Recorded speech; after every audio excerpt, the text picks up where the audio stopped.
welcome to another edition of the Sports War.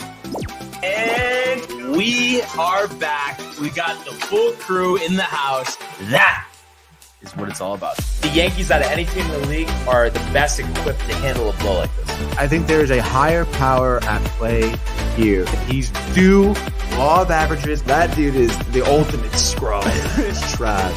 Yeah. Every person you have in there is fucking trash. Next game, you're going to see a big performance. You can see it in the end of the game, and I'm just totally stoked and excited for this.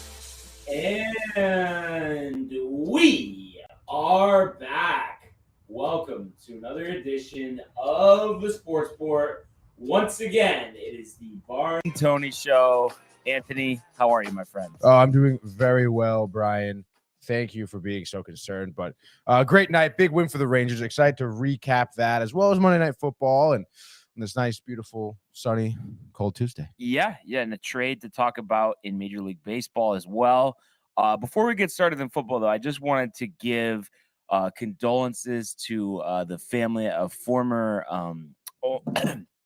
Mississippi State coach Mike Leach. Passed away today, 61 years old. He had coached at Texas Tech in the past. He was at Washington State, won Coach of the Year, famous for his air raid offense. A lot of his assistants, went on to get head coaching positions. And just a terrible thing, had a heart attack the other day and just wasn't able to recover. 61 years old, definitely gone too soon. So, once again, from me and everyone else here, condolences to his family. Just way too young to go at that age. But let's get started now in the world of the National Football League. 6 for 101, 2 touchdowns. Touchdown, Tampa Bay! How about that throw? Sam Darnold blasted! Oh my goodness, did he take a hit? In trouble, what? Brings him down. Lost one for Odell Beckham Jr. Got it down. Touchdown!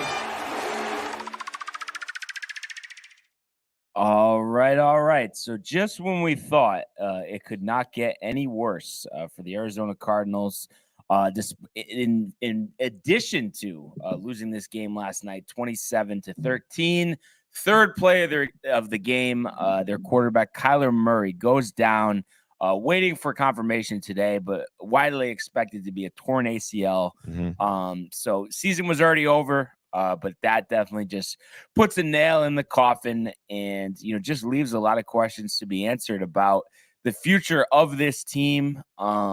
Really just crazy if you think about in the last 2 years how far Kyler Murray has fallen. At one point was in the conversation for MVP. I want to say not last season, but the season before.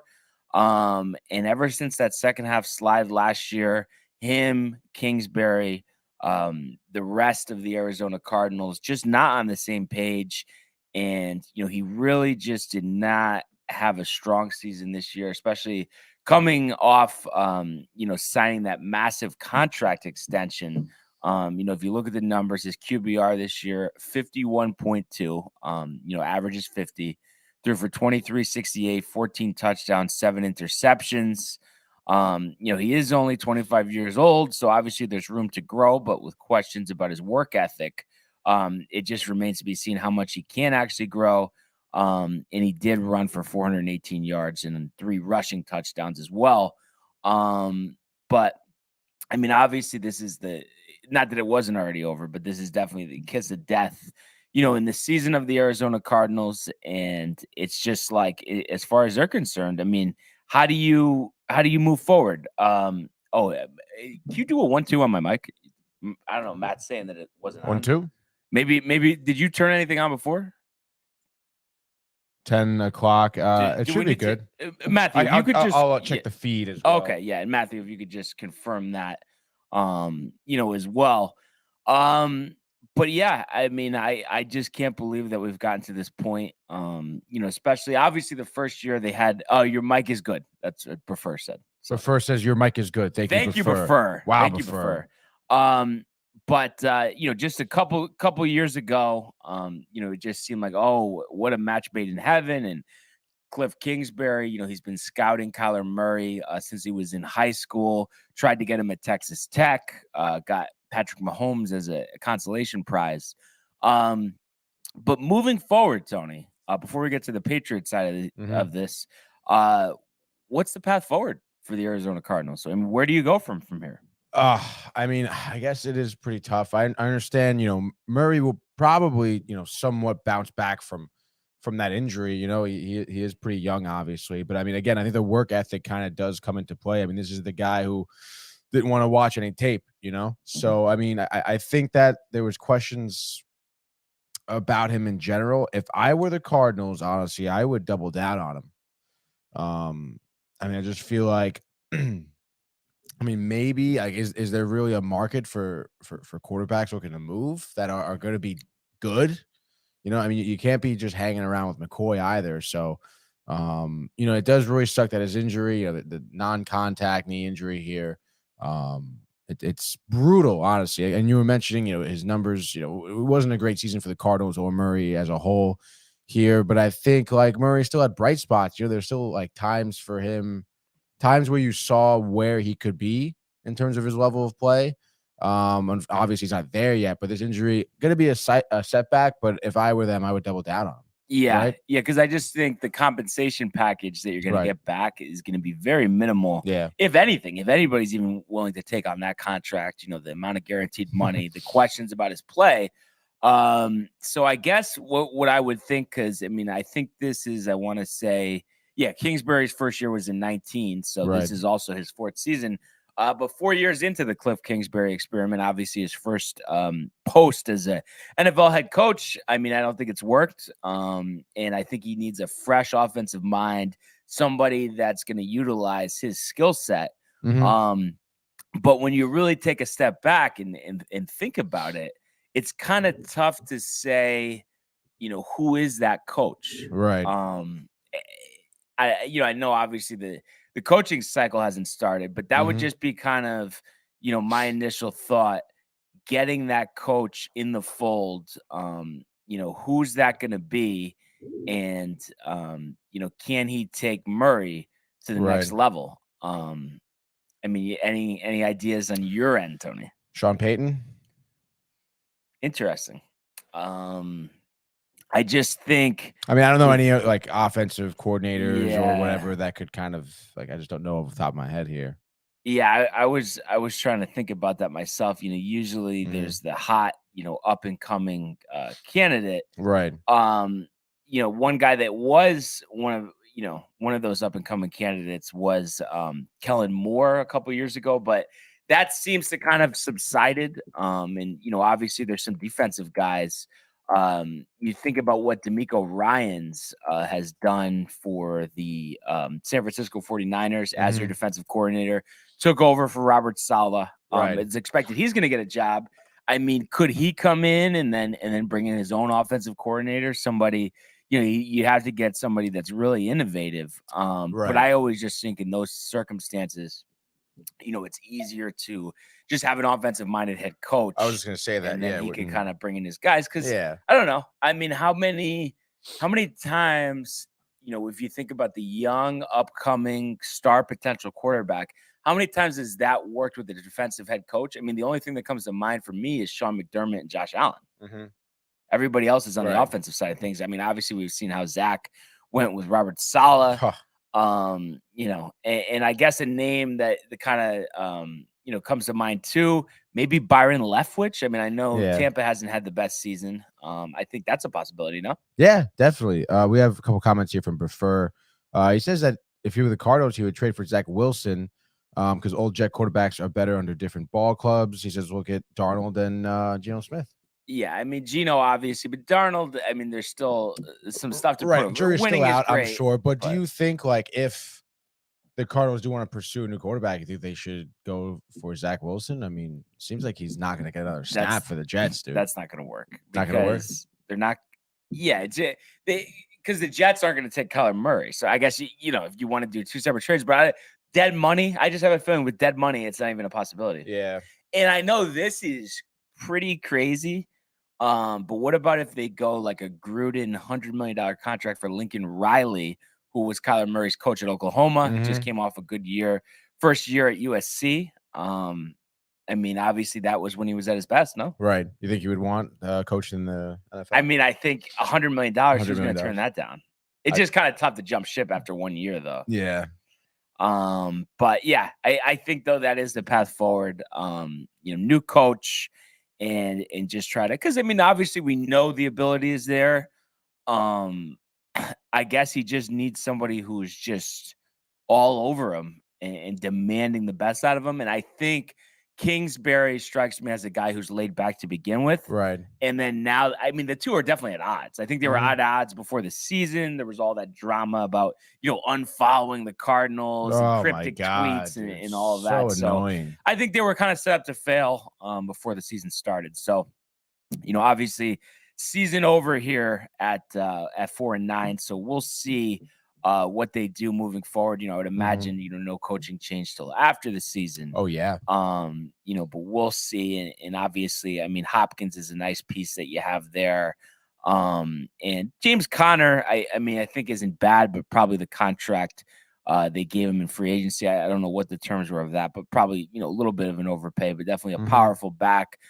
Isaiah Simmons, the linebacker they took in the first round a few years ago. Oh yeah. Pretty good. JJ Watt, on the brink of retirement. So, there's some there, but I wouldn't say there's a ton. And I mean, how bad now does trading that first round pick for Hollywood Brown before the season look?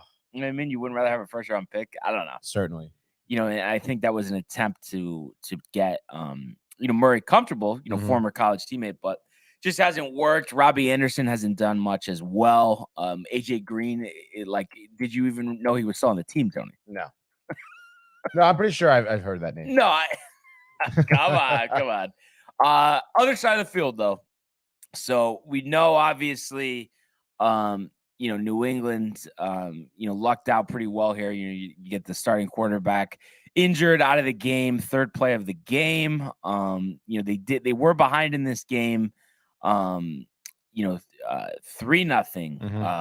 13-7 and 13-10. But then, score 17 unanswered in the second half. Mac Jones, not great again. Doesn't throw a touchdown pass, had an interception, was 24-35, and was sacked one time. So, just a kind of a lot of conservative throws. And we know he had the injuries early in the season, and, he's not, working with a plethora of weapons around him. But do you think that there's serious questions about him moving forward? We talk about Kyler Murray. I mean, what are the Patriots thinking here with Mac Jones? Oh, it's a very good question, dude. I don't know. I mean, how much more time? I mean, I'm not impressed with him. I think he's kind of going to be a wash. But I mean, how much more time do you think the Patriots would even give him to be try and prove himself? Because for me, I'm kind of at wit's end with him. I mean, I'm not impressed at all. I mean, in a game like this, no touchdown, passes, one interception. He threw for 200 yards though, right? 235. 235. So 6.7 yards in a and 24 of 35. I mean, it's not terrible, I suppose. I don't know. I mean, I don't know how many is that about his average passing attempts for a game, around 35. I mean, that's almost even a little heavy. I mean, the Patriots like to run the ball, and they did run for 100 yards here, but Riamdre, I always am confused how to say that. Stevenson, Ramondre, who has been their leading rusher all season, did leave this game with an injury, so they had to lean on Pierre Strong, who actually had a 44-yard run touchdown. And Harris had a touchdown as well. So, Belichick, he always, plugs in some guys. Oh, yeah. So, I mean, it's interesting. Now I will double check this, but I believe the Patriots now slide into that 7 spot. I know it was occupied by the Chargers before, obviously the Jets before falling this week. But I'm going to just take a quick look here. Obviously, all of them with the same record. So Patriots now occupy that 7th spot. So technically, you could say, control their own destiny from this point out. So it's going to be interesting to see. I mean, technically, Miami could lose out and not get the wild card as well. But for the Patriots, you have at the Raiders on Saturday, and then home to the Bengals, home to the Dolphins at the Bills. So, I mean, you feel like they should beat the Raiders. I mean, covering Devontae Adams could be a problem, but we've just seen Derek Carr be so inconsistent. So, other than that, though, those other 3 games, I can see them losing. So, if you go 1-3, that's 8 and 9, and that's on the outside looking in. Do you think that despite this win, it's going to be pretty tough for them to get in the playoffs, especially with the play of Mac Jones? Yeah, I don't think they're going to do it. Do the Jets get in? It's possible. It's actually funny. Jay Bird here has a couple of comments about that. He says, tough game for the Jets' playoffs hopes. The Jets got to win out and now have the Patriots and Chargers lose. Yeah. So I mean, I think they could lose one game. I mean, and also just from morale standpoint, I think 10-7 most of the time, especially with 3 wild cards. I mean, that should get you in. So if 10-7 doesn't get you in, you lose on some tiebreaker. I mean, I don't know. I just don't think there's too much to frown about in terms of the success of the season. Right. But I mean, it'll definitely be interesting. Because you look at the other wild cards. I mean, I think Cincinnati is cemented into that 5 seed. So it's just going to be interesting. The Dolphins go to the Bills, this weekend as well. So you think about that. Dolphins lose. That would bring them to 8-6. The Jets beat the Lions. They would be 8-6, and the Jets actually have the tiebreaker over them. So there's a lot of moving parts here. Oh yeah. And Matt also talks about the tough spot we find ourselves in with the Jets. Yeah, he does. He says, but it's not over yet. But then Buffer says Jets season is over. It's definitely not. It's tough. It's an uphill battle pressure. for them. Yeah, definitely there's pressure, but I just look at it. Listen, is Detroit like a decent opponent? They are. Yeah. But do you have the pieces to beat them? You do. Is Jacksonville a decent opponent? But do you have the pieces? You do. You've already beaten the Dolphins, and then we've seen Seattle really scuffle down the stretch. So that's your remaining opponents.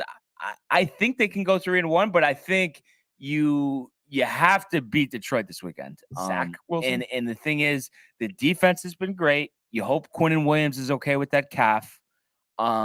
So I think that's going to be the key. I think you'll figure out a way to score enough because that Detroit defense isn't good. And Matt said how he likes Zonovan Knight as well. I think that'll be key. Really running the ball, running for 150, 170 yards, and keeping White, instead of having him drop back 50 times, have him drop back 35 times. That's too high. Exactly. But I don't know, Tony. I'm just judging from your level of I feel like you're skeptical. Give me 6 and 7 AFC. So it's between Dolphins, Patriots, Chargers, and Jets. 2 teams, 4 spots. What do you got? I guess probably Miami, right? As the 6. As a 6. Chargers is the 7. Yeah. So Jets and Patriots out. Correct. Wow. I mean, it's great. Mike White seems to be fine, which is great. He's playing with his kids, whatever, no pain, okay. But I mean, I don't know. I just think, I don't know. Looking at the way he was getting hit, I mean, it doesn't seem like he's going to last much longer. Not to mention, their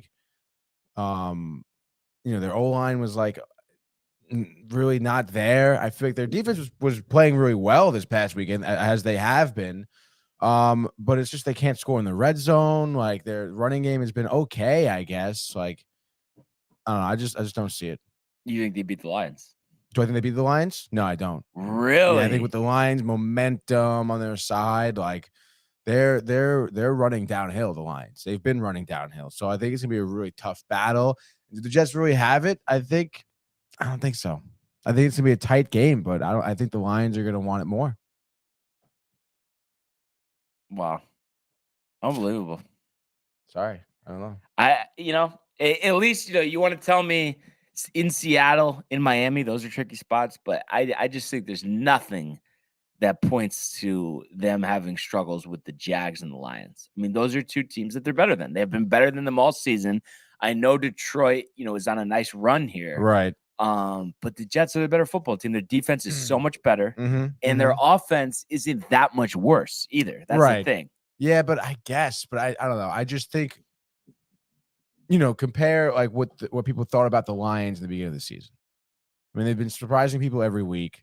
They've, like I said, I just having that kind of storyline, that momentum. I mean, I think it kind of carries a little bit more weight coming in against the Jets. And again, I mean, I just feel like the Jets not being able to score, like, it's just going to kill them. But they're going to be don't- settling for field goals too many times. Yeah, but you and don't it's just not think, gonna though, I mean, because obviously, I mean, the Vikings don't have the best defense. So Right. you got me there. But of course, the Bills do have a good defense. Mhm. So you understand that. But you don't think against the Lions, they should be able, from an offensive standpoint, be able to put up a similar effort that they did against the Bears? I mean, should they? Mike White's first start? Yeah, in theory. But I don't know, man. I'm skeptical. Plus, like, if Mike White gets hit one more time like that, I mean, Zonovan Knight, Tony. Dude. You know Zonovan. I'm aware. He was at Does the Jay Rangers knows- game last Does night. Jay know? Wait, Zonovan was there? He was there with Sauce Gardner. Wow. Yeah, What does dude. Jay think of Zonovan? He you mention likes it? him. Yeah, he's yeah. I mean, dude, I think he's taking Carter's spot. I mean, Carter's healthy. We saw Carter with the fumble last Carter's- week. Yeah, dude. No, and then when Bryce Hall is healthy, that's a nice 1-2 punch. Yeah, no, that is dope. So that's going to be interesting. So you know what we always like to do, dink and dunk. Now that we're over with week 14 on to week 15, we do have some look ahead lines. Oh, headlines. Don't look it up. I'm not looking it up. First thing is Thursday night football. Seahawks hosting the San Francisco 49ers. 49ers -5.5. 3.5. That's bullshit. Geno Smith has been slipping. Vikings hosting the Colts. Vikings 3.5. 4. Browns hosting the Ravens. Oh. Lamar's still injured, right? Mm-hmm. Browns 2. 3. Oh, Right in the neighborhood. I know. Bills hosting the Dolphins. Ooh. Bills 6. 7.5. Eagles at the Bears. Oh. Eagles 9.5. 9. Oh my god, dude. Saints hosting the Falcons. Desmond Ridder in at quarterback. Marcus Mariota expected to be placed on IR.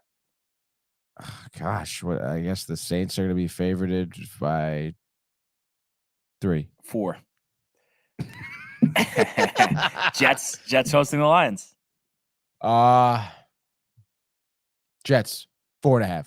Even. Yeah. Yeah. Oh, Lions are Brian, hot. that's I mean, scary. Lions were just favored against the 10-2 That's team. so scary. Lions were just dude. favored against the 10-2 team. Even.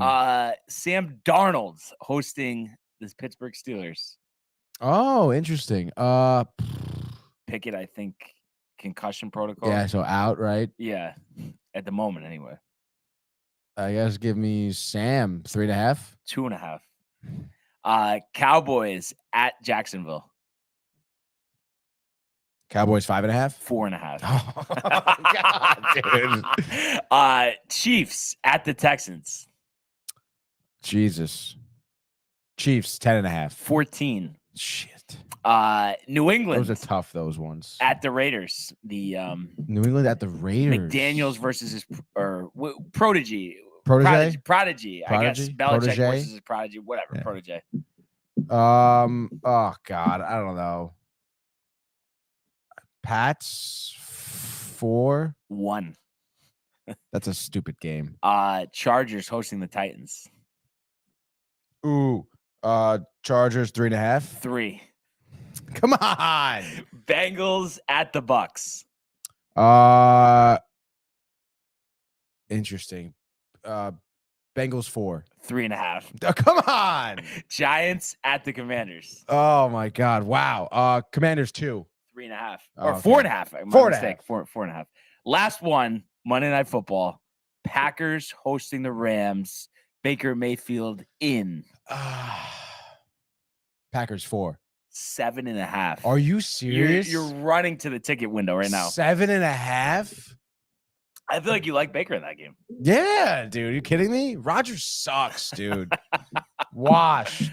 What do you think about the after the Niners game, those 3 games, the Colts, Vikings, Ravens, Browns, Dolphins, Bills, all on Saturday. What do you think about the Saturday games? No, I don't like it. Really? Yeah, I don't like it. Just the rush of Sunday. Yeah. Leave it as is. Yeah, dude, come on. But I mean, in 5 years, are we gonna have Tuesday night football? Probably, dude. Is there no like college this Saturday or something? Or I want to say the Bulls have to start.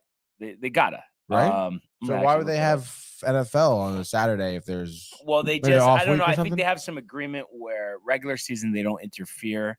Mhm. But then once the regular season ends, it's Oh, anybody's it's like, game. yeah. First bowl game of the season. We dude. The Bahamas Bowl between Miami, Ohio, and UAB. 11:30 tip from the Bahamas. In the Bahamas they play? Yeah, That's fucking sick, dude. we've seen some fights out there before. What? Yeah. From players? Yeah, oh yeah. Yep. I forgot what exactly the situation is. We'd have to look it up. But I mean, that's gotta be crazy for a player to go out to the Bahamas. I mean, talk about distractions, huh? it's crazy though. Yeah. But these bowl games, unless they're like the playoffs, really do not get that full. Some of the higher end Right. games, but like the Bahamas Bowl, there's probably 300 people there. Yeah, like why Bahamas? What is the deal with that, dude? Reach, but I feel like it ends up costing the athletic department money because no one's buying tickets, no one's at the game, no one's watching the game. Really? So how are they benefiting other than we had an appearance in the Bahamas Bowl? Sick. But yeah,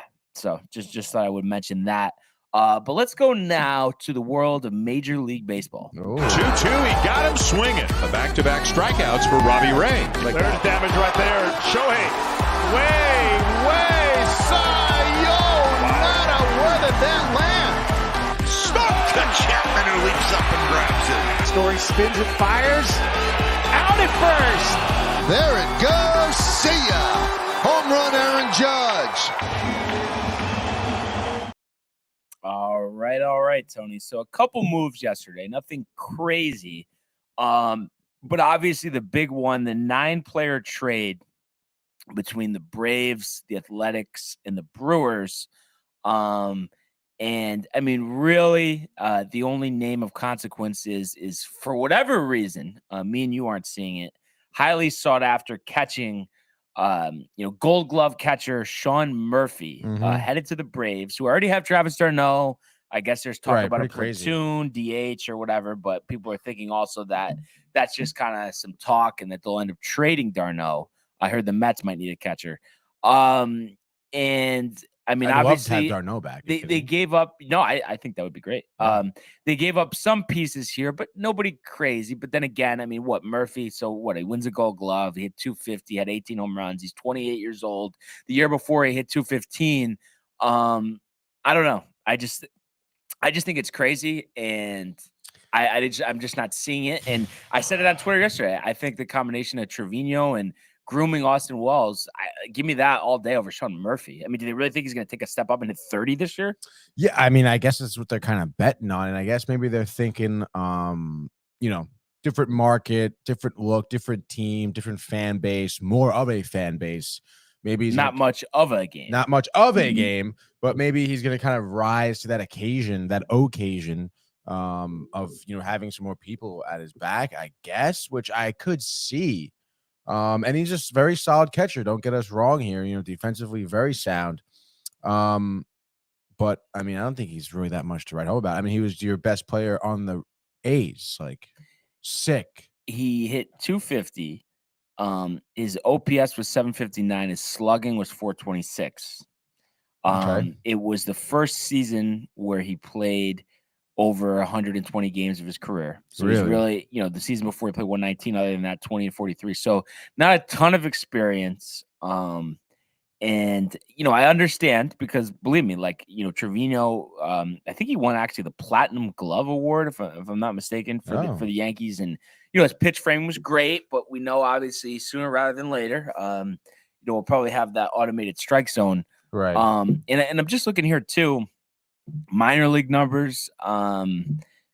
Nothing pops off the page. I guess his best season, 41 games, 11 homers, hit 293, 2019. But I mean, it's 41 games. But I know there's been hype for a while. I mean, this just didn't all start yesterday. So I don't know. I just think, I mean, I guess they didn't have to give up too much. So, and if they really do keep Darno, I Mhm. mean, I think that is definitely a nice 1-2 punch because you have offense, you have defense, and I guess for a catcher to have a 3.5 WAR last year isn't too bad. So, That's great, dude. do you think they end up keeping Darno? No. Yeah, and Why? Like, why would they? you would come calling if you were Yeah, what about the Mets? Yeah. Epler, yeah, Yeah, definitely. And I think Braves could get some really good stuff for him. Alvarez. No, just kidding. No. So McCann? so that was the big news yesterday. We did have some other moves though. The Twins, 3-year, $30 million deal with Christian Vasquez. I don't know. If I'm Minnesota, I mean, I don't think I'm expected to make the playoffs this year. No. $30 million for Vasquez? I don't know. I feel like he's a 1-year deal type of guy. You know, he was traded at the deadline in Houston, didn't really do much. Yeah, I guess. I mean, I feel like he's had some bright spots, but again, 30 a year. For how 10 long? million, 3 years. 3 I don't years? know. Oh, well, yeah, I don't know. I'd take a chance. If you're the Twins, though. I feel like if you're the Twins, they'll get pitching. Like, why are you throwing money at a veteran catcher? Yeah, that's a good point. And then your guy, Chris Bassett, 3 years, $63 million. Hey, man. Goes to Toronto. It's a great deal. Given the terms, Tony, are you almost surprised that the Mets didn't bring him back? Or are you just with the Senga signing? I mean, honestly, a little bit with, I don't know. Well, they just put Carrasco on the trade block like last night. Okay. They announced that they'll be, looking to trade him. Obviously, they have internal options to Right. fill that spot. And who's going to trade for Carrasco, number 2? Ooh, yeah, God, dude. I mean, who is? But obviously, their rotation as of now is Verlander, Scherzer, Senga, Quintana, and then Carrasco was their 5. But obviously, you can probably slap McGill in there. If you're feeling really crazy, I guess you could use Peterson. But I mean, again, to have Bassett in there, I thought would have been way better. Than McGill, a little bit more like reliable than McGill. Definitely, certainly way better than Carrasco. And again, that contract, I am kind of surprised the Mets didn't take that, offer that. And the thing is, I guess possibly, maybe you could trade Carrasco. I didn't realize this is the last year of his deal. He did win 15 games last year, but I think it's just one of those things, being close to the situation, the eye test. Right. You've been done with him really since he came to the Mets and had a 6 ERA 2 years ago. Yeah, it's bogus, dude. But I do think at $14 million, I mean, you think Bassett getting 21. I mean, I think you probably could move him, maybe just get like a C- prospect. Yeah, which probably. you would be in favor of. Yeah, I mean, in favor of anything. But Fur does say $21 million a year for Chris Bassett is ridiculous. So he's not a Bassett guy as well. He's not a Bassett guy. So you don't think there's any chance though? 37 home runs, 5.5 ERA for Toronto next year. I mean, we saw Berrios basically do that last year. Yeah, but that's true. Berrios just didn't have a good year, huh? I mean, I guess it's possible, but I don't think so. Like, I don't. Better numbers this year or no? I want to see what he ended. I feel like his ERA was 4, no? Was it really or that high? Or I don't know. He had that run that probably brought it down in the middle of the season. Let's see.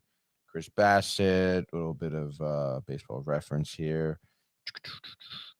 So his WAR was a 3.2, 15-9, 3.42 ERA. Okay, and then 140 strikeouts, 160 innings. Is that what you're asking me? Or is that what you're telling me? That's what I'm guessing. 181.2. 161 strikeouts. 167 strikeouts. 60, okay. Is what I have. All right, so a little off kilter there. Also, Michael kilter, dude, tuning in. Michael says best sports show, and I'm not being biased. This show has been trash before. Wow, I was very surprised. I was like, "Am I reading this right?" I was like, "What?" Well, first of all, Michael's the best. Yeah. We always appreciate the insight, but I'm guessing he's saying pre Barnes and Tony. Pre Barnes and Tony, yeah, definitely. Pre either Chris Bassett trade. So, and then what's something we never talked about too. I know it was a very limited deal. I can look up the numbers, but any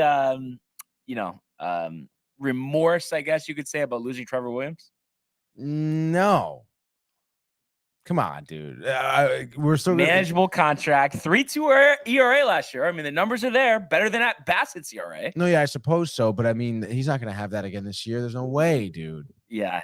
And plus, how many innings did he pitch last season? It couldn't have been that much. 89 innings. Yeah. 9 starts. Versatile though. 30 years old. Yeah. I was thinking he was like 35 because it seems like he's been around forever. It does. He also looks 35. He's got DeGrom's old hair going.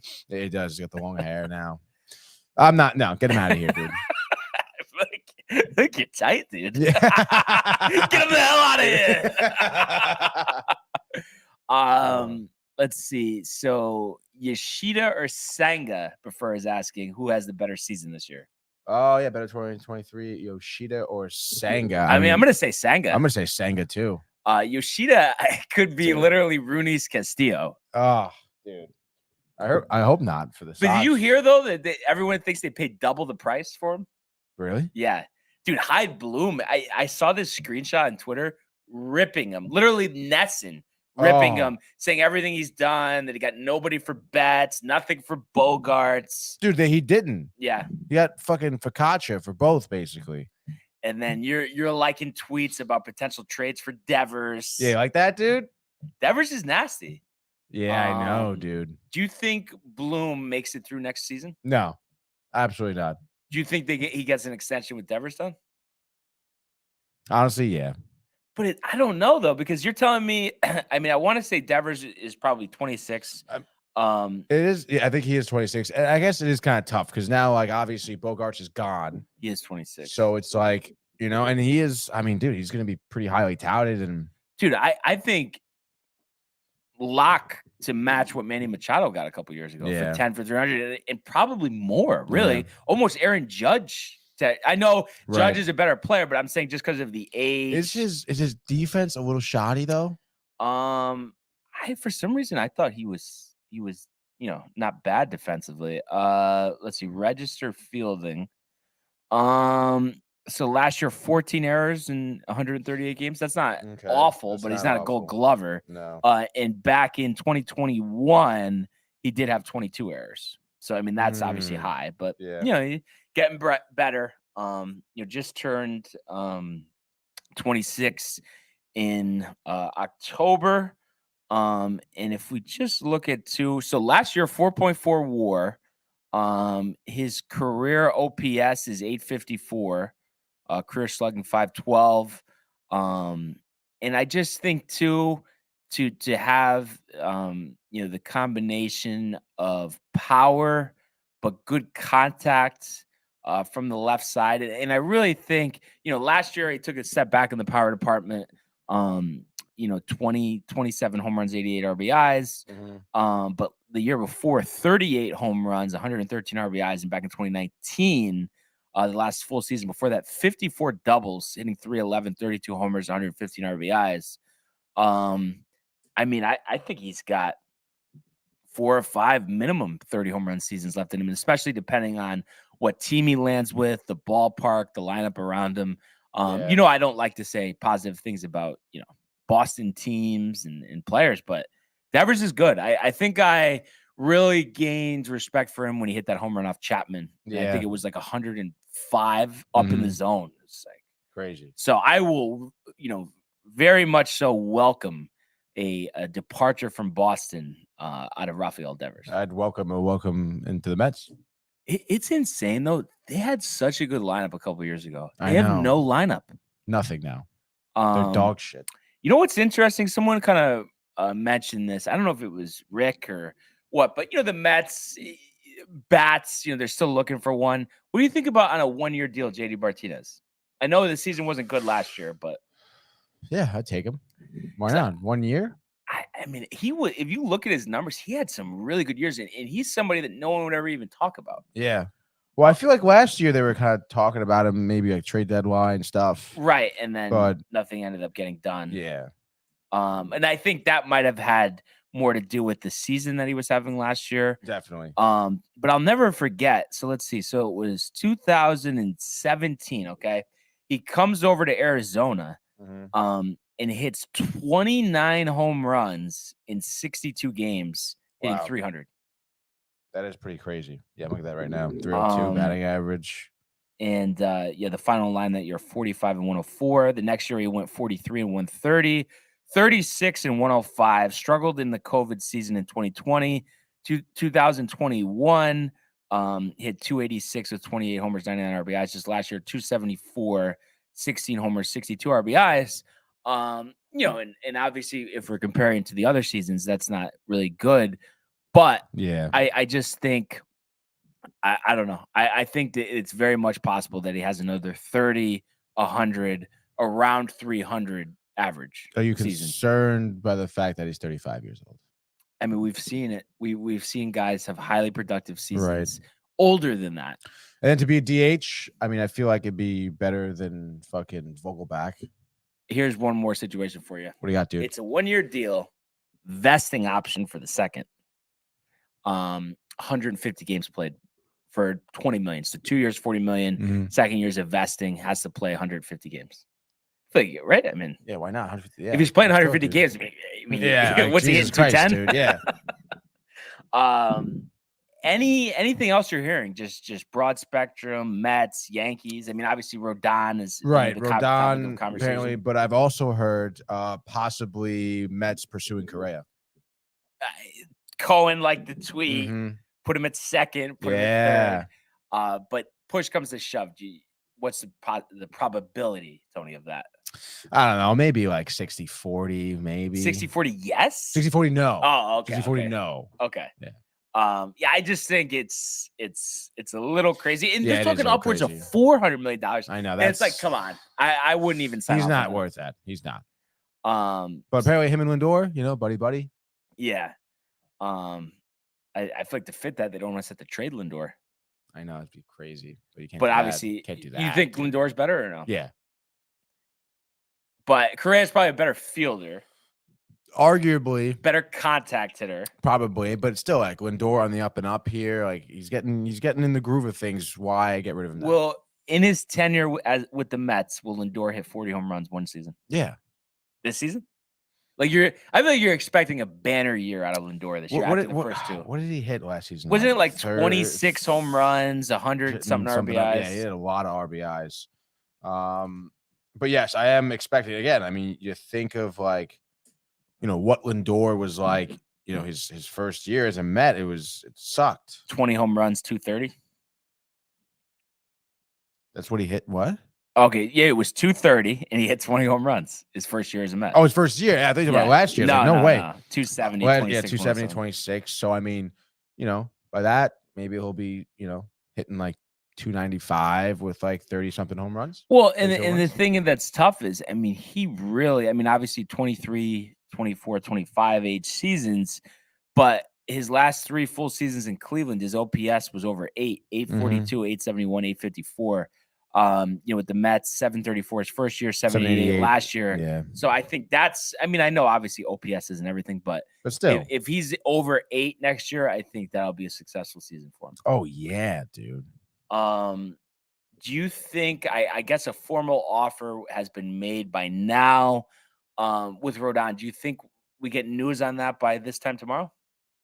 This time tomorrow? No. Boris is sucking every penny. Yeah. But he's still going to end up going to the Yankees. Probably, I think so, yeah. I think Rodon wants to. I guess I thought I saw something. It was Twitter, Sports Edge, but they're saying Yankees want to offer him 5 for 140, and he's stuck on 7 for 200. But really? I don't even think there's that many people for 5 for 140, which is interesting to me. No. But you think it's just the injury history is kind of scaring some people away? Yeah. And I would be a little skeptical of that too. But the Yankees just don't have a choice at this point. But first, saying Michael Conforto going to the San Diego Padres. Have you heard anything on that front? To be honest, I have not. But it seems like the Padres are trying to throw anything at the wall, see if it sticks at this point because of their last season. And I mean, do they really need another? I guess they could use another outfielder. I suppose. Well, it's a 1-year deal. You would think. Why not try it on Michael Conforto? You may strike some lightning in the bottle, Brian. And then maybe a replacement for Tatis. Yeah, that'd be. Is he crazy. Halfway out the door? Dude, could be. I mean, obviously, steroids, dude. Like it's not a great look. Maybe the Phillies. How tight would you be if the Phillies picked him up? I'd be really tight. If the Phillies picked him up. You got so serious there, Tony. Yeah, dude, it's not good. They don't need anyone else. Okay. Wow. Okay. So Would it be worse if it was the Braves or the Phillies? probably the Phillies, honestly. Yeah, just because Turner. Yeah. Oh, I know. But yeah, I mean, I guess those are really the last, dominoes to fall. Mm-hmm. But every day, inch closer and closer. Spring training, Yeah, bud. season previews, division previews, World Series picks. So study up, bud. All right. Oh my God, dude. I know 45 minutes and you're dying to talk Rangers. Let's go to the world of the National Hockey League. Here's Matthews. Scores! Hat-trick goal! My goodness, this is a great shot. Big hit on the far side by the car. He flattens Jordan's skull. Oh my goodness. That's the top right back. Terrifying and robbed by Shesterkin. That's brilliant from Igor Shesterkin. It's a breakaway to win it in overtime. McDavid scores the winner in overtime. In overtime. All right, Tony. So that is what it's all about. Like the finish on this puppy was literally the finish on that puppy. That was Rangers 2021. Love to see it.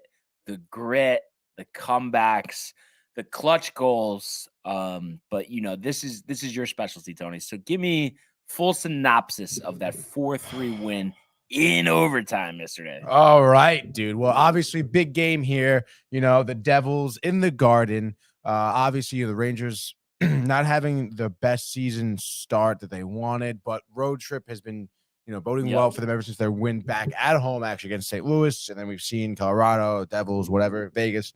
And the last time these two teams met, Rangers scored 2 goals very quickly, and then ended up blowing it like 6-4 or whatever it was. This game starts off with the Devils actually coming out, firing on all cylinders here, scoring 2 relatively quick goals. The first one by Nico Herscher, who, at first looked like it was a deflected goal, but seemed like it was pretty clean here from Nico. And I think there was just like a stupid turnover in the Rangers' own end. And then, just Igor just was screened, didn't see the puck. By the time he went down in the butterfly, it was past him in the back of the net. So not a great look there. And then Mercer hits another goal, a little bit while after that. Again, the Rangers were just playing so sloppily in their own end. It was really dumb turnovers. The first period, thankfully, it ends with a nice, kind of 2-on-1 here, in which Chris Kreider just gets a nice, one-time feed here from Trocheck. He just puts it in the back of the net, right over Vitek Vanacek. It was actually a phenomenal goal. Great way to go into the first intermission here. But you go into the first intermission with several issues, one of which was the amount of turnovers the Rangers had and the lack of offense. I think the first period, Rangers had maybe 3 shots on goal to the Devils 8. So the Devils were just skating all over the Rangers. The Garden was dead. There was obviously some life put into the fan base here with Kreider's goal. You absolutely love to see that. He was pumped up. We've seen him, obviously be animated and emotional these past few games here. But obviously, like I was saying, Garden was silenced. Michael was riled in the studio here last night. Devils were up 2-1 into the first intermission here. It looked like the Rangers could have gone, down a slippery slope here, as we've seen, their level of play decline throughout games before. And then in comes the second period, and Jack Hughes scores. It was actually a really great play by Jack Hughes. It was somewhat of a breakaway. And then he just did a nice little forehand backhand over Shesterkin's glove. Really not much you could do about that. Again, blown defensive assignment by the Rangers here. The Devils just, it wasn't necessarily, I suppose, a blown defensive assignment, as it was more so than the Devils, just their speed. I mean, they were just beating our defensemen sometimes. And it was tough, too, because I think we were just coming off of a power play at that point, which we had 5 or 6 shots on goal. We were just hammering the puck at Vanacek, and he was perfect through it all. I mean, he was poised, calm, and at this point, you're down 3-1. Devils just came off of a penalty kill here. And as I say, you know, a lot of times penalty kills translates to good offensive opportunities in the other end, just because that team gets so riled that their goaltender is just blocking shots left and right. And that's exactly what happened. But another power play opportunity again. Devils playing a little bit undisciplined. Victor Trocheck with a deflected goal in front of the net here. Adam Fox, I've been saying this for the past few games, been doing a great job with just throwing pucks at the net from the blue line. Trocheck is there, deflects it in. It's 3-2. We're in the game here. Shortly thereafter, about 7 seconds. It was 2 goals in 7 seconds. Off a face-off, a little bit of a sloppy play. Rangers come out on one end. Hedl to Miller to Kakko with a one-timer, and it was a beautiful, just like tic-tac-toe play, fundamental. That is exactly what you want to see from your young buck, and I believe Miller was put up on the defensive line. One of Gallant's changes in the first intermission was putting Trouba, I think, on the second defensive line and putting Miller up, who's been doing a great job recently. And because of that change, we get a goal, basically. Not to say that Trouba would not have been there too, but the fact is he made that change. Miller was out on the ice. He gets the primary assist, for Kakko's goal. And like I said, to see those young guys working well together like that, basically just filleting the Devils defense off of that little sloppy play. Vanacek there had really no chance. And just like that, we're tied at 3 in the second period here. And from there, it was just a ton of back and forth. The game, obviously, at this point, from the start of it, the game was more than physical. Of course, both ends of the ice had some phenomenal defense, great offense. Third period, we were neck and neck. And then, of course, we're in overtime at this point now. And overtime, like we've seen, against Colorado too, Rangers just kind of playing more of a defensive, form of hockey in overtime here, just kind of sitting back, defending their end, letting the Devils kind of collect, themselves. Obviously with all the space and time they have, which, I understand you don't want to like overshoot a pass or play the man and overshoot your guy, because then it's just going to be almost a guaranteed goal because it's 3-on-3. So I guess I like that, but it's fucking nerve-wracking as hell when you're playing defense for almost the entire overtime. But you know what? They gutted it out. They played some great defense, great communication on the ice by them. No mistakes, really. They had a couple good chances for the Devils. Obviously, Shesterkin's there. And then finally, the Rangers take advantage of a little bit of a sloppy play here, get the puck. They hold possession. Panarin, who seemingly looked like he was going to lose the puck, gathers himself in the neutral zone, enters the offensive zone, and just, a nice, back pass to Hedl, and he just, nice little wrister over Vanacek for the game winner. And dude, it got me riled. I was so pumped up. What a, phenomenal, dramatic way to end this game. You'll get some team stats here. Rangers ended up with 23 shots on goal to the Devils 29. Rangers hits 32. I was saying they were playing real physical, and that's what you have to do against a team who's faster than you. You got to slow them down by hitting them, making them hurt, really. 1 for 2 in the power play, 50%. I'll take that. Holding the Devils 0 for 2 in the power play. Again, Shesterkin was on top of the ball last night. Block shots, 10 to Devils 13 here. A few giveaways, 18 giveaways here for the Rangers. A lot of those were in the first period. But at the end of it, you got points from your veteran Kreider. He has the goal. Kakko has a goal. Hedl with a goal and assist. Trocheck goal and assist. Panarin with assist. I think he has in the last 7 games, he has 10 points. Most of them from assists. VC had an assist. Zibanejad had the assist. Fox the assist. Keandre Miller with 2 assists. And he had 4 hits in the night. You absolutely love to see that from a nice defenseman. Trouba, -1 on the ice. He had 3 block shots. You like that, 2 hits, but you still want some more production out of him. He led the team in block shots. You appreciate that. And then of course, Igor, 26 shots, 26 saves on 29 shot attempts here. Not the best save percentage, coming up to an 897 save percentage, but nonetheless, he blocked a lot of big chances the Devils had. And the pucks that found the back of the net for him, again, we're really tough spots to be like, hey, Igor, you gotta make the save here. But he stayed in the game despite giving up 3 goals, which, we know in the past is uncharacteristic for him. So, I mean, just absolutely great game here for the Rangers. Gallant was happy after the game. Hedl was happy.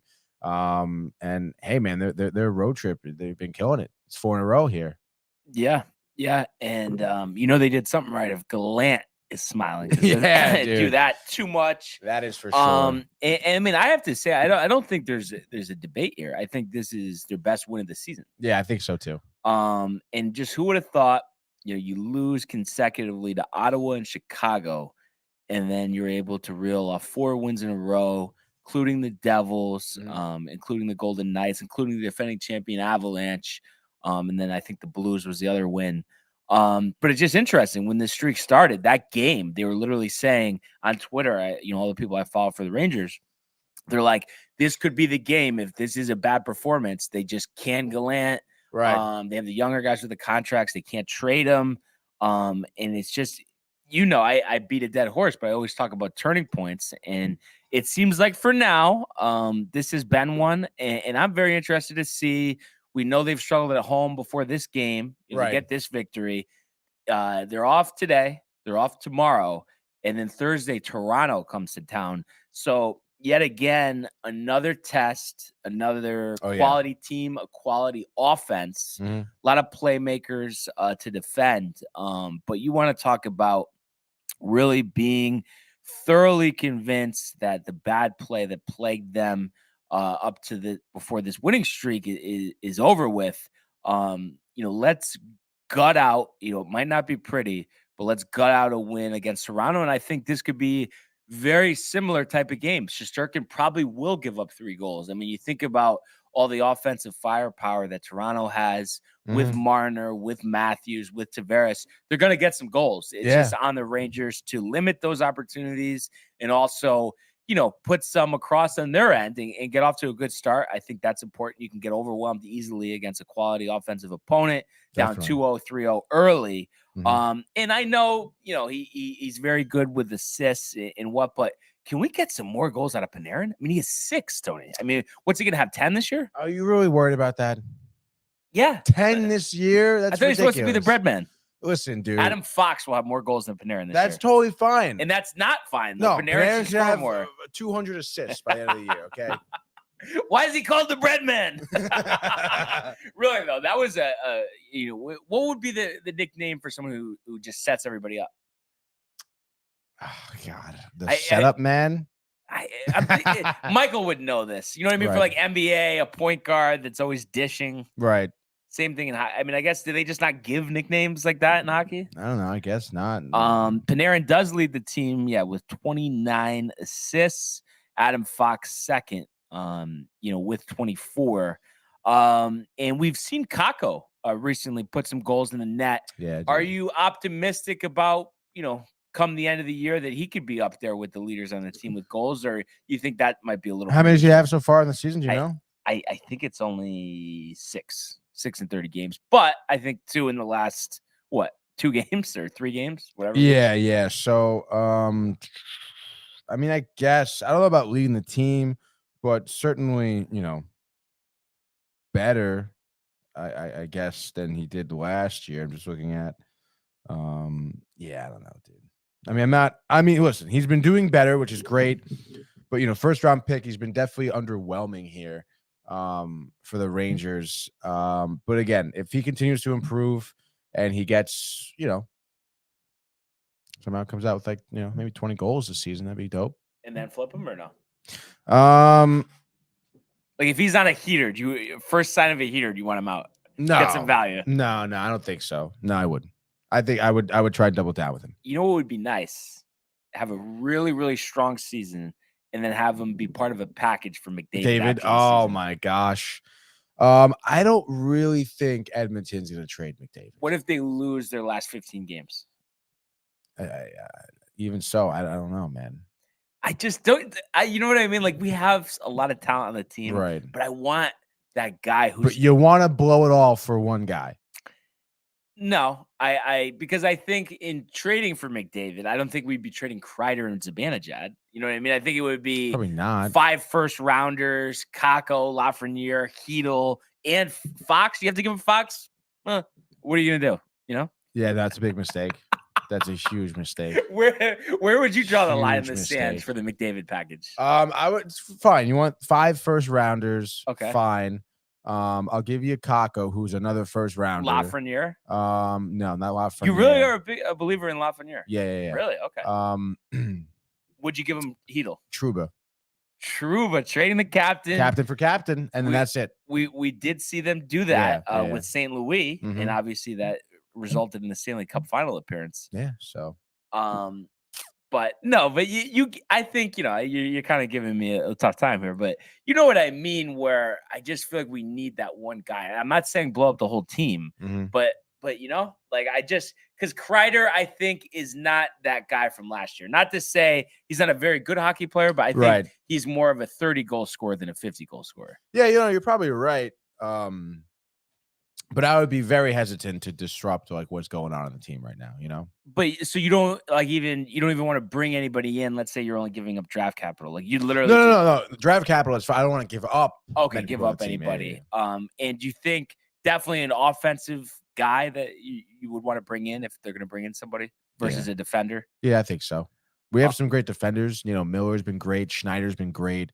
Obviously, we know about Fox too. So Miller, first round pick, kind of highly thought after. I mean, he's young, isn't he? Yeah, I want to say he's like my age. Okay, 27, 28. Yeah. 27.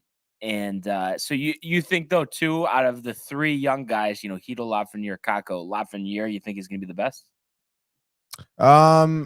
So far, I think Hedel's been the best for sure. But I mean, in the future, overall, in the who do future, you project? I guess I would say Lafreniere. Yeah. Still young, a lot of time left.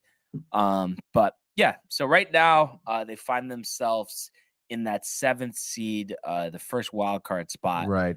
So you hope to work their way up. I'm trying to think back to last year. Were they a 3 seed? The Rangers? Yeah, I think so. Okay. Because obviously, and I think they can definitely work their way up the ladder. But probably if you think before this win streak, they probably were on the outside looking in. So action-packed slate tonight, though. So we do have enough for 4 picks. Right. It's so funny. First game on the schedule. I know you're going there, but I'll give you the free option here, Tony. What I know you're just so you're gonna watch this thing start to finish. I think. You think about the Bruins Islanders? No, you're not pumped with the Rangers off. That's not like number 1 on your list, huh? The Coyote Sharks? That's my game. That's your game. Yeah. The Kings Sabres, dude? No, but Bruins, and then the fact that the Islanders, I just said Bruins Islanders first. No. Oh, yeah. No, but I was saying I thought you'd be more pumped for it. That's all. Oh, yeah, I guess so. I don't know. Talk me through it, though. You want me to pick this game? Is that what you're saying? I mean, no, you can pick whatever No, game no. you want. Obviously, I want to pick this game, so I'm going to pick this game. No, but you have the freedom to pick whatever game you want. But you were going to pick it anyway. That's the thing. All right. So give me the Bruins here tonight. Haven't lost in regulation at home this year.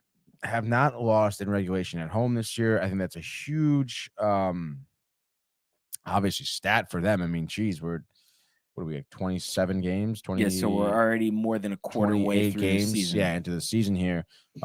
Obviously a tough loss against Arizona a couple games ago in Arizona, but then the bounce back win against Vegas. The Islanders, who's a team that I guess started out pretty nice, I thought, but then has kind of gotten some inconsistent play. Look at their last 5 games.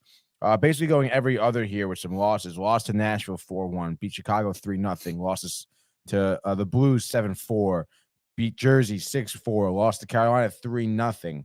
So, I mean, I feel like they're just all over the place in terms of defense, in terms of scoring.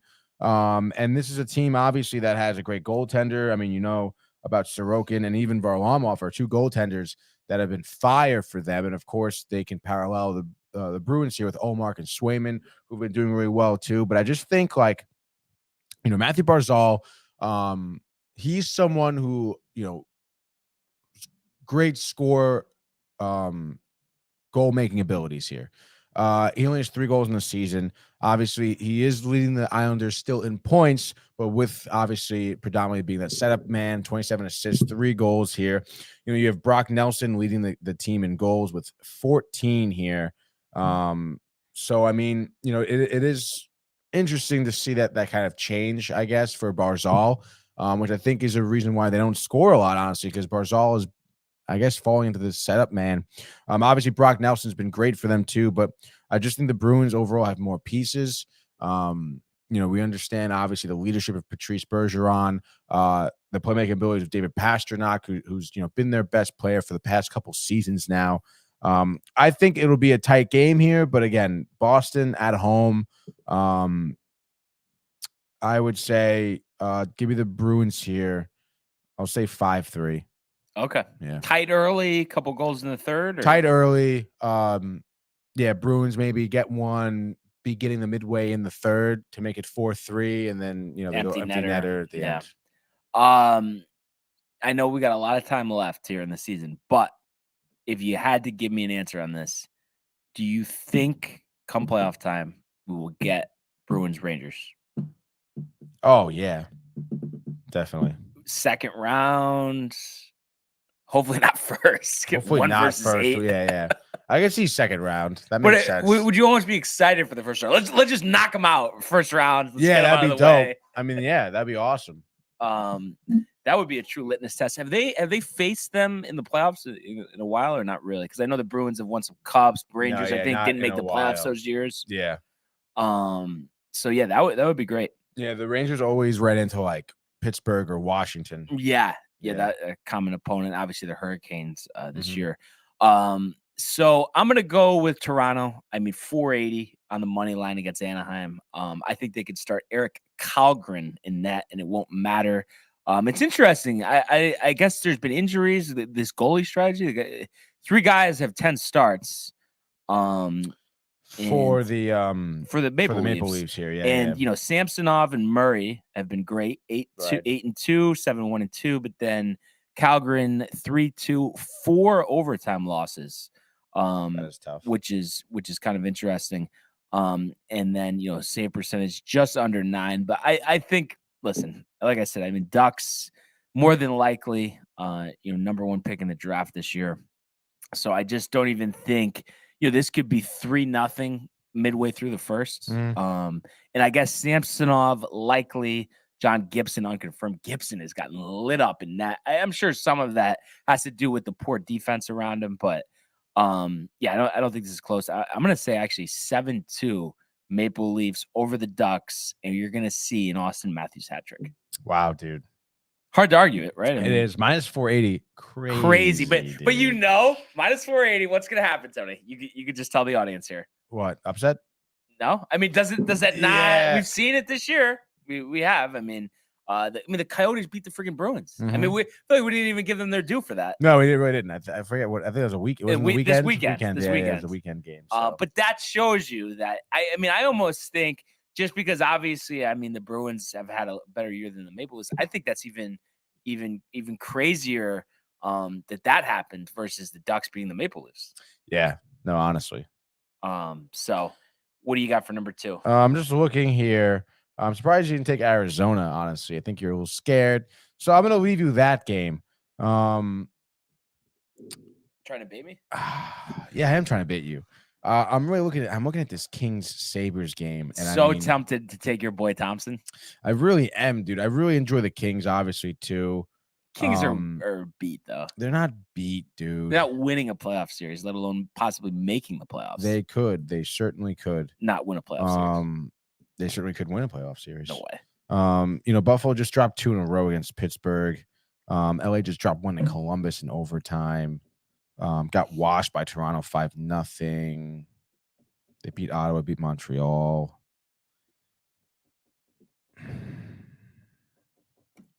I guess give me Buffalo. Give me the dog here. There you go. We know the usual suspects here.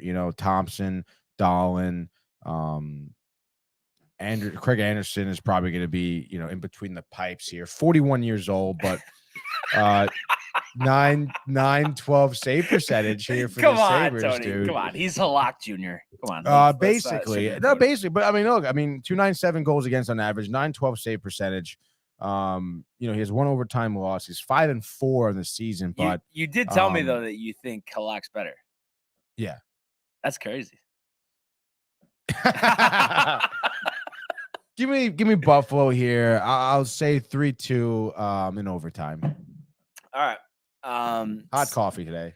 Hot coffee today. And it's crazy. You did mention it, and I had it circled. I was just kind of waiting it out, wanted to lead with something else, and I figured, Toronto was the safe play there. But I mean, come on. I know I'm obsessed with the Coyotes. I'll admit that. But tell me that they're not being disrespected. They've won 2 in a row. The Sharks have shown nothing this year in terms of consistency. That the Sharks should be minus 170. Yeah, that is pretty ridiculous. Vejmelka unconfirmed, but it is up there on daily faceoff. Maybe Vegas knows something that we don't, but provided that, and obviously if they do go with Ingram, I guess I have to live with it because this is a 10:30 start. But I just don't see the Sharks beating the Coyotes. I think Vejmelka, this is a game where we see the 41 saves, 40 of 41 or 41 of 42, whatever it is. And I think Keller and the fellas can scrap across a couple goals. When Vejmelka's on, it doesn't take much for the Coyotes to win. They just need to get a little offense. And it's kind of interesting too. I noticed, another obsession of mine, Carlson is actually leading the Sharks in points this year, which is kind of interesting. Dude. A little resurgent season there. But I'm going to look at this, and I think it's 3-1 Coyotes. Maybe it's 1-1 through 2, and then Keller, the go-ahead goal in the early third period, and then your favorite, an empty netter later on. Give Moser a goal as well. Only 3 this year, but I know he can score, or Crozy as well. Maybe the 3 of them. But I'm telling you, I know it's an uphill battle from here. But before it's all said and done, the Arizona Coyotes will have some impact on this playoff picture. That's so crazy. You're probably right though. My next game here. I'm just looking at this preview and everything. I want to see. Bless you, my Thank guy. you. I'm looking at this Seattle in Tampa Bay game here. You're taking the Kraken. I really want to take the Kraken, but honestly, I understand Kraken. They've had some really great games here. A lot of good talent, Burakovsky and McCann, and even some defensemen like Sprong have been solid for them too. Martin Jones in between the pipes has been really good for them. 13-5-2, 1 shutout, 292 goals against, 890 save percentage. You look at Vasilevsky's stats so far: 11-8-1, no shutouts yet this season, which is kind of surprising. 266 goals against, 911 save percentage. So, having great games, obviously, just not having any shutout games here. But you look at Tampa Bay offensively compared to Seattle. I think Kucherov is leading the team with like 39 points. Yeah, 39 points, 11 goals, 28 assists. Obviously, Stamkos with 15 goals. Braden Point not too far behind them. Talk about a 3-headed monster over there in Tampa Bay. I really do. I want Seattle to win this game. Obviously against Tampa Bay. They've been having some really dramatic, fancy goal scoring too. But I think my head says go Tampa Bay. Give me Tampa Bay at home here against Seattle. They've won 4 of the last 5 games. 5-2.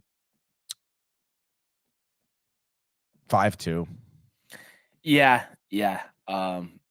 Seattle, a little bit of a tough stretch here. I know. I have to go with Colorado. And listen, I know they're dealing with a lot, injuries and stuff, but Gorgiev's played well. And despite that disappointing loss for them anyway, to the Rangers, I think this is a situation. The Flyers, the Avalanche are at home, and I just think there's just even their backups, I feel like, are almost better than the Flyers. I think the Flyers, I look at them, and the only guy that I feel like is special on that team is Carter Hart. Yeah. Everyone else is kind of mediocre. So I think this is a get right spot for Colorado. It's amazing too. You think about a year ago. Right now they're 14-10. I bet last year, 20-4. Probably? Yeah. It's crazy what a year difference makes. Injuries. Because McKinnon is the one who's out, right? Colorado, yeah. Okay. Nathan McKinnon. But they still have Rantanen, who's obviously a force. And then McCarr is healthy. Cal McCarr, yeah. Okay. So I mean, you got those two guys. Yeah. I mean, I think that's more than enough. I mean, Mhm. minus 225 here, but give me Colorado 4-1. Torts is tight. Wow, Torts is very tight. All right, one last one, right? Yeah. Let's pick. Yeah. I'm gonna go with chokery on this one Wow, here. the Hurricanes, eh? Hurricanes in Detroit. I think Hurricanes are a team that I think are a little overlooked in terms of how they've been doing this season. I feel like they picked up similarly where they kind of left off. Maybe not just to that, wow factor, but I mean, for the most of it, I mean, you look at, their scoring league is Nikos, 28 points, 12 goals, 16 assists. Obviously getting both sides of the puck here in terms of setting people up and then in terms of scoring, he's another player who just really has just phenomenal skating abilities and great vision on the ice, which is why he's, in a position to score and then uses his vision to open up the scoring abilities for other people. Svechnikov leading the team with 15 goals. You look at some goaltending here, obviously, who's so off to a phenomenal start here for Detroit. 11-4 with 4 overtime losses, 3 shutouts for Detroit. Of course, goals against is about 2.5, 916 save percentage. He started out super hot, obviously not like a sustainable track there for him. So his numbers have been bolstering a little bit, suffering obviously in overtime as well. But 3 shutouts, nothing to kind of bat your eye at here. And then for the Hurricanes, Kochikov, I think I'm mispronouncing that. But he's got a 2-1 goals against, 2 shutouts in the season, 918 save percentage, 4 overtime losses as well. 6-1 in the season because obviously they've been, cycling Ranta and Anderson as well. So really, Hurricanes honestly have 3 very solid goaltenders. So I think this is going to be somewhat of a goaltender's battle here with these two teams who we've seen go a little up and down, I suppose, with offense. But Carolina, though, winning their last 4 out of the last 5 games here. They shut out the Islanders most recently. They did lose to Anaheim, but that was an overtime loss. Beat LA, beat St. Louis, beat Pittsburgh, and of course Detroit. Kind of calming down a little bit since their hot start to the season here. So give me Carolina. I want to say 3-2 here in overtime. I like it. They got the phenom in net, the 23-year-old goalie. And it was funny too. You're mentioning the overtime losses. Is it time to end the silliness with that being a separate category? Oh no. Why? Because you get a point regardless. But why can't you just get a point and not have a separate loss category? Especially now because it's 3-on-3 hockey. But I'm saying, why does it need to be a separate category? If you're getting a point, why do you need to have that separated? Because I just feel like it just like messes up the win-loss. You could say, oh, this team is 10 over 500, but they have 10 overtime losses, so they're 500. You know what I mean? It's a misleading stat. Win's a win, a loss is a loss. I understand it comes in a different format, but I just don't think there should be 3 categories because an outsider would if you're just looking at the 3 numbers, they think that's a tie category. Right. Well, yeah, I suppose so. But I mean, I like it especially now because of 3-on-3 hockey. It's like a whole different game, Yeah. I don't know. I just thought that was kind of interesting. But for my last pick here, I'm gonna I'm gonna go with Edmonton. Your boy Jack Campbell should be starting. And I know times are a little tough. They're only 3 games over 500, but we think about the stretch that they had last year and how they were able to rally and make the Western Conference Finals. So I think Kane or no Kane, they're going to be just fine because of McDavid, because of Draisaitl. I'll even sprinkle in a little Nugent Hopkins. And I know the Predators, my number 1 nemesis, Tony. How many times? We'll look tomorrow, 5-0 Predators. God, but I'm going to say 3-1 Oilers. I think Campbell has a nice game. And I think we'll see 2 from McDavid and 1 from former league MVP Leon Draisaitl. Yeah, we'll see about that one. What do you think the chances the Blackhawks sneaking one past the Capitals tonight? I was thinking about that. Yeah, And Washington I almost minus picked 220. Washington, Really? but then I was like, for being on a bad team, and Mhm. tell me I'm wrong, but just from a far perspective, and oh my God, Campbell allows 4 goals a game and has an 872 save percentage. Yeah. Jeez, I want to put an asterisk next to that one. Oh. But isn't Mazurek not bad given what he's or is he? Yeah, he's pretty solid. So that's why that's why I like him, because you got Charlie Lindgren and I know Mhm. Darcy and whoever they've trotted out there haven't been great, but I kind of like that one. I kind of like that as an upset special. Yeah, me too, dude.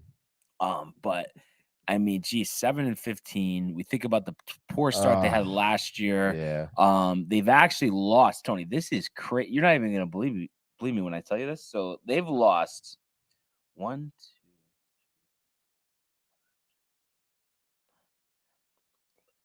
13. So they've lost 13 out of 15 games. That's pretty poor. A lot of averages. Yeah, right. Honestly, I think Capitals catch him sleeping a little bit. I know Ovi's been kind of on a hot spot here. He just broke Gordie Howe's most career goals record. I think he's at like 801, 802 now. It's interesting too. Oh, and this is an ESPN game. Believe it or not, we don't usually ESPN get too 9 many of o'clock. those. Let's go. Yeah. Dude, Capitals. I mean, Ovi is on track to beat Gretzky's goal. I think it's like 9 something. But that's record. total goals, because I thought I saw something too about road goals as well. I don't know if you passed. Oh, him I don't already. know. Yeah, I don't know if that's also like in the question here, but he's gonna probably pass him for all-time career goals. What do you think Washington needs here? I mean, obviously we know they've got Ovechkin and Wilson, some of the older Capitals. Darcy and net has actually been a little better than we think. Yeah. But what is it though? They need another goal scorer and a defender. I mean, how do you see them, improving? I mean, honestly, I think like TJ Oshie, I think it's kind of been a little bit of a disappointment too for them. Looking at his stats, he's got 11 points today. He's got 11 points in the season, 5 goals, 6 assists. He's -4 on the ice right now. You look at all their top goal scorers. Nobody's in double digits. Nobody's in other than Ovechkin, right? Carlson has 8. Carlson has 8. Kuznetsov has 4. Dylan Strome has 6. Mantha has 7. Connor Sheary, former Penguin, has 9. Decent, but obviously all these really great teams like Tampa Bay, Boston, the Devils, Edmonton. They all have at least like 2-3 guys who are within the 30-point range, which they kind of have. But I mean, again, like look at their plus minus on the ice. Ovechkin's -11, Strome -11. I think what they do need heavily is defense. Carlson? Van Riemdijk is decent. Gustafsson sucks. He's not a good defender. Jensen's okay, I think. Orlov's been on the team, I feel like, forever. Dmitry Orlov. 31 years old. I think you got to get him out of there, to be honest. Again, Van Riemdijk, solid. Anyone else, dude? Matt Irwin, like 35 years old. Get him out of here. They need some young defensemen. Okay, so even Van Riemdijk is no Carlson too. Carlson is an exception, I suppose, because it's Erik Karlsson, and he's gonna bring a lot of offense as well as great defense. Come on. They have Lucas Johansson. He's what is he, born in 97, so first round pick by Washington. So maybe some bright spots with him. But other than that, you need some more younger defensemen in there that can kind of make some plays on the defensive side. Everyone's so young. Yeah. So old, rather. I mean, and you would just think too that with what's Ovechkin, 37 at this point? Sheesh, probably, right? 36. They'd want to have one, last push here to win a cup. Yeah, because time's ticking. Yeah, no, definitely.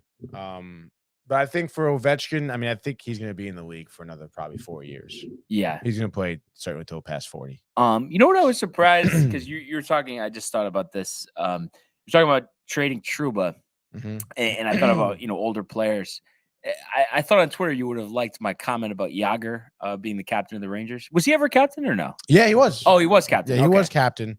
I think that was before Callahan came into the picture. I mean, I'm down. To pick up Yager, I think would be very interesting. Yeah. To see how he could still skate and everything. It's there's no, you're not giving up anything. What is he going to get a minimum? He's probably dying to get back in the NHL. Yeah, probably. I wonder if maybe he's not, because I'm sure teams would pick him up. I mean, I remember, last team he was on, I believe, were the Panthers. And I mean, he was out there. He scored goals for them, but it was very short shifts, like minimal ice time he got. So, it's interesting. I think if the Rangers were to continue to struggle, that'd be something you can look to. But I mean, right now, I don't think we'd need him. And I would say Flyers. Tortorella coached him. Yeah, but if he's coming to the ice at 50 years old, he wants to be on a playoff team. Oh, stop it! He just wants to play. No, but I also think, how you're saying, oh, maybe he doesn't want to. I think he does, because what I mean. Everybody has this thing, like it's like with Brady playing right now. Oh. I'm like setting a record. Or has there been a 50-year-old hockey player or no? As far as you can, maybe back in the day, but nobody you've seen. No. It's just crazy that like he's still playing, and like he was old 10 years ago. Literally.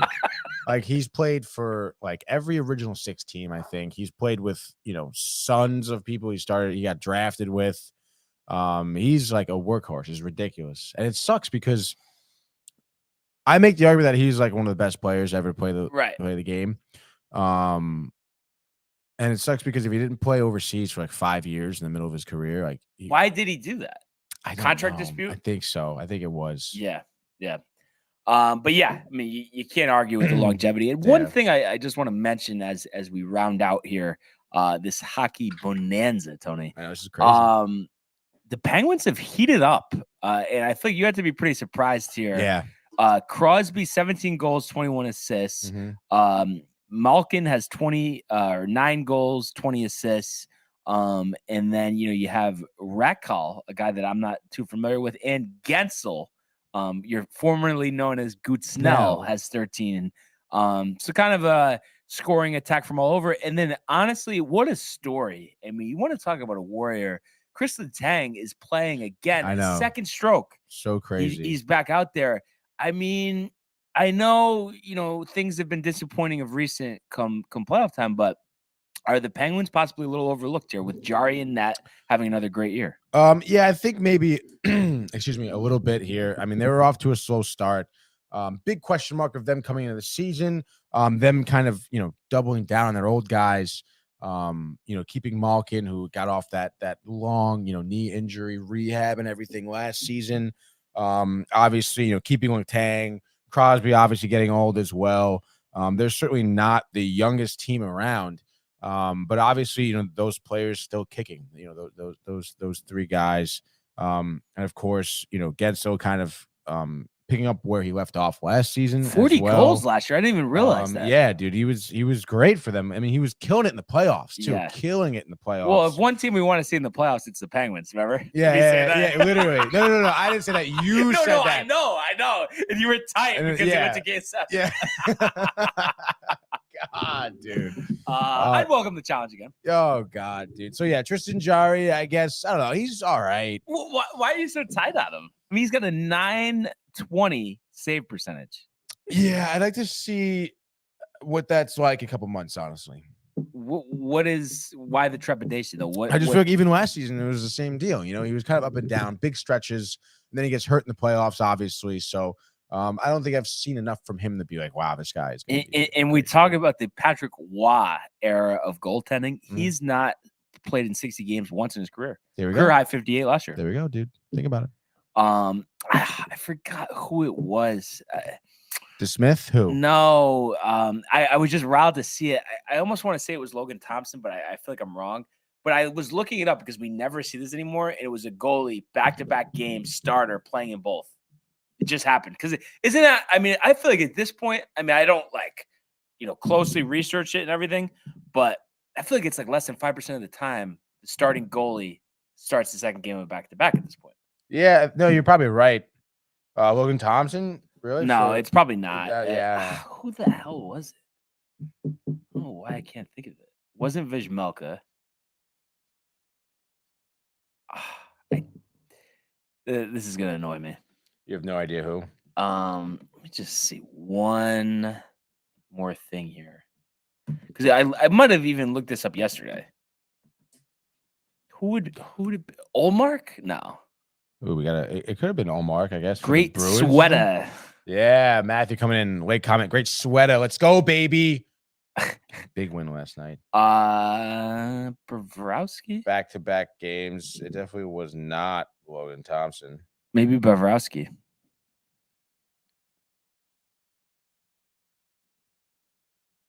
Was it?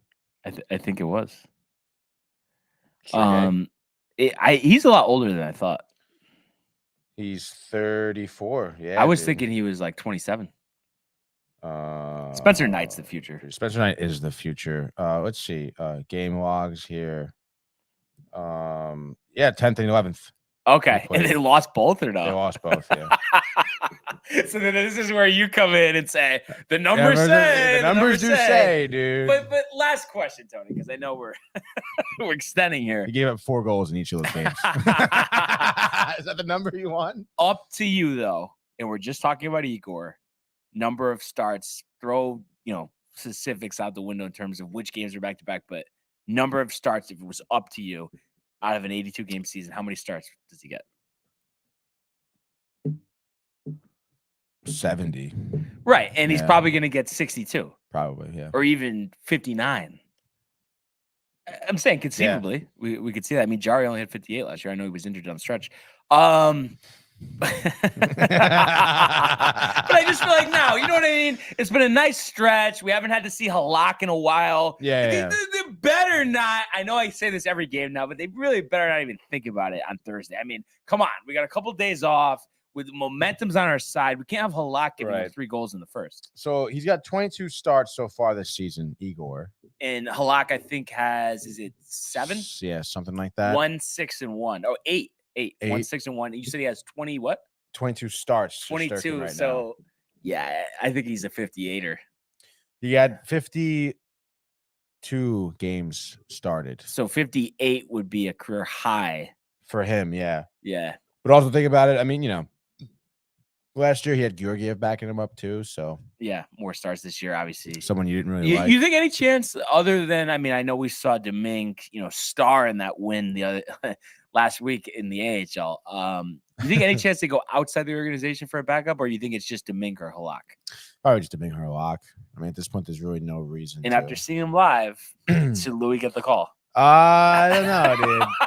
A couple goals gave up there, third period. That one in the beginning of the third. Inexcusable. Inexcusable. You It can't kind do of that. was, dude. Letting the team back in. Unbelievable. Oh man, but I'm excited.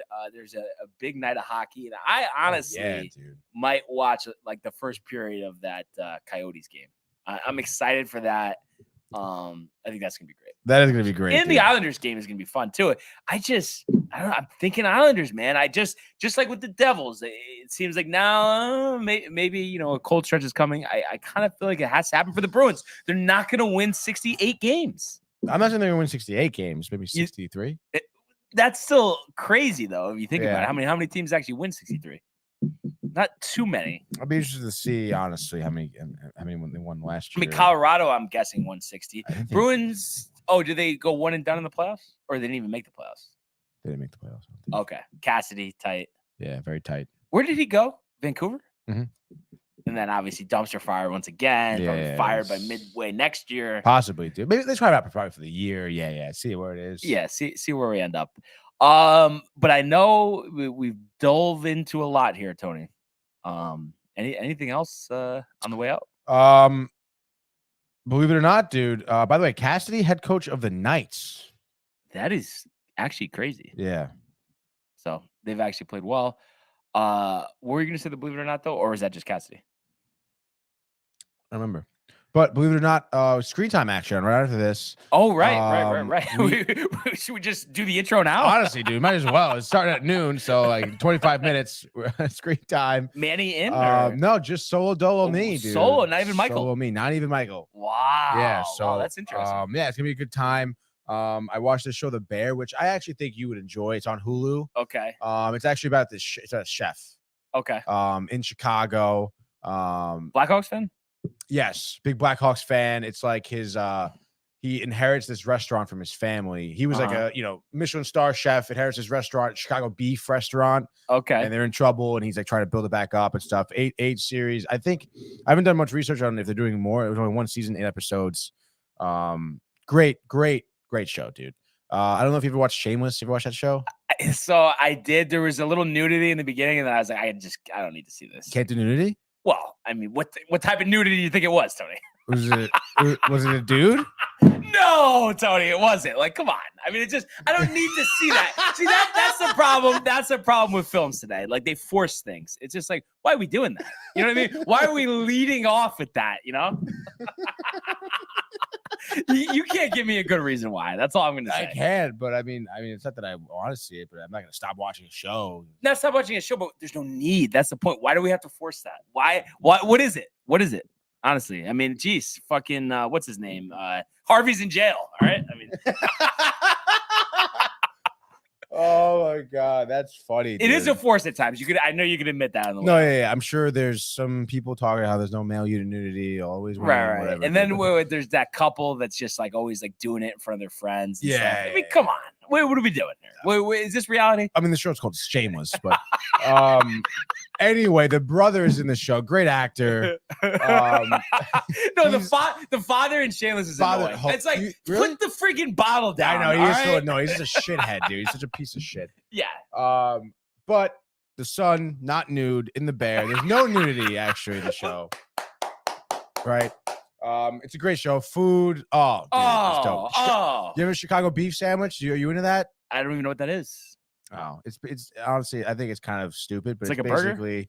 No, it's like shredded. It's like cut beef. It's almost like a taco on a grinder. No. It's not ground beef. It's like cut like beef. It's almost like tenderloins. Yeah, beef tenderloins. When you gravy, dip it in the au jus.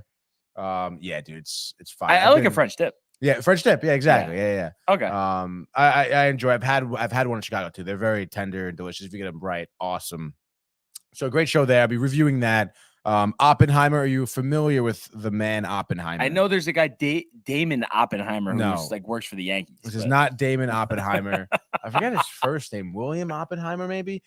He's the guy who made the atomic bomb. Making a movie about him. History, atomic bombs, whatnot. Trailer, first looks, images. Robert Downey Jr. Brian. Is he still on the binda, Tony? Oh, no. He's Robert Downey Jr. is definitely sober, dude. But he was on the binda, right? Yeah, like when he was like 25 years old, at the height of his career, he was like superstar on the scene. Blacked out every scene. Dude, literally like Oscars, like fucking sunglasses, shades on. You just know he's not there. Yeah. But rehab, come back, Iron New Man. man. What's up, dude?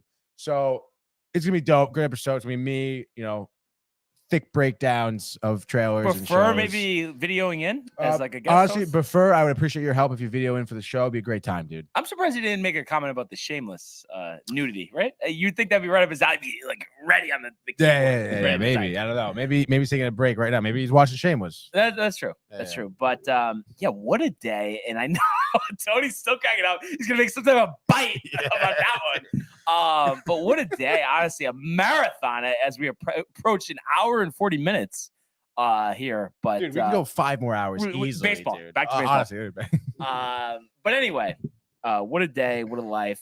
Really appreciate everybody tuning in and continuing to comment, like, and subscribe.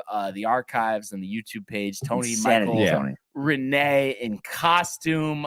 The coming winter collection at downtimetv.com. I want everybody to enjoy their day, enjoy screen time, enjoy the Vejmelka shutout, and we will see you mañana.